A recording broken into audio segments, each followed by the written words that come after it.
சாய் பக்தர்களுக்கு என் அன்பு வணக்கங்கள். ஓம் சாய்ராம். என் அன்பு குழந்தை, நாளை நான் உன் குல தெய்வத்தோடு உன் இல்லத்திற்கு வரப்போகிறேன். உன் இல்லத்திற்கு உன் குல தெய்வத்தோடு வரும் நான் எதற்காக வருகிறேன் என்பதை சொல்கிறேன், பொறுமையாக கேள். உன் இல்லத்திலிருந்து இன்று இரவு நீ இதை தூக்கி எறிந்து விட்டாய். திரும்பி பார்க்காமல் வர வேண்டும். நான் சொல்வதை பொறுமையாக கேள். கேட்காமல் போனால் அதன் பிறகு வருத்தப்படுவாய். நாளை எதையும் நீ இழந்துவிடக் கூடாது என்று தான் நான் உன்னிடம் சொல்லிக் கொண்டிருக்கிறேன். உன் வாழ்க்கையில் நாளை நானும் உன் குல தெய்வமும் வந்து ஒரு இன்ப அதிர்ச்சியை உனக்கு கொடுக்கத்தான் காத்திருக்கிறேன். இத்தனை நாள் உன்னை பாடாய் படுத்திக் கொண்டிருக்கிற ஒரு விஷயத்தை நாளை அடியோடு நான் மாற்றப் போகிறேன். உன் இல்லத்திலேயே இருந்து கொண்டு உனக்கு எதிரான வேலையை செய்து கொண்டிருக்கும் ஒன்றை நாளை அடியோடு அழிக்கத்தான் நாளை வரப்போகிறேன். நாளை நான் எந்த தயக்கமும் இல்லாமல் உன் குல தெய்வத்தோடு உன் இல்லத்திற்குள் வர வேண்டும் என்று நினைத்தால் இன்று இரவு நீ இதை செய்ய வேண்டும். எக்காரணம் கொண்டும் இதை செய்யாமல் போய்விடாதே.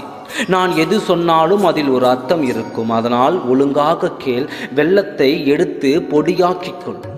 அந்த வெள்ளத்தை நீ உறங்கப் போகும் முன் அதை உன் வீட்டு வாசலிலிருந்து வெளியே தூக்குகிறேன். உன் வீட்டு வாசலில்தான் அது விழ வேண்டும். அதை போட்டுவிட்டு திரும்பி பார்க்காமல் உன் இல்லத்திற்குள் சென்றுவிடு. இதை மட்டும் நீ செய்தால் போதும். வேறு எதுவும் நீ செய்ய வேண்டாம். நான் எதற்காக இதை செய்ய சொல்கிறேன் என்று புலம்புகின்றாய். நீ தூக்கி எறியும் அந்த வெள்ளத்தை உன் கண்களுக்கே தெரியாமல் எத்தனையோ ஜீவராசிகள் அதை உண்ணப் போகிறது. அதை எல்லாம் உன் கைகளால் அந்த இனிப்பை வாங்கி உண்ணும் பொழுது உன் வாழ்க்கையிலும் உன் இல்லத்தில் இருக்கும் கசப்பான அனுபவங்கள் அனைத்தும் அந்த வெள்ளம் போல் கரைந்து போய்விடும். நான் சொல்வது உன் வாழ்க்கையில் எத்தனை பெரிய மாற்றத்தை கொடுக்க போகிறது என்று எனக்கு மட்டும்தான் தெரியும். உன் சாயப்பா சொல்லும் பொழுதே இதை செய்துவிடு. நாளை உன் இல்லத்தில் தெய்வ கடாட்சங்கள் நிரம்பப் போகிறது.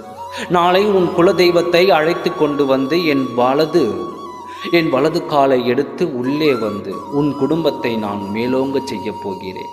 எல்லா பிரச்சனைகளில் இருந்தும் உனக்கு நிரந்தர விடுதலையை கொடுத்து உன் வாழ்க்கையை மேலோங்க செய்ய போகிறேன். இனி உன் வாழ்க்கையில் எந்த பிரச்சனையும் இருக்கக்கூடாது என்று தான் உன் குல தெய்வத்தை அழைத்து உன் இல்லத்திற்குள் வருகிறேன்.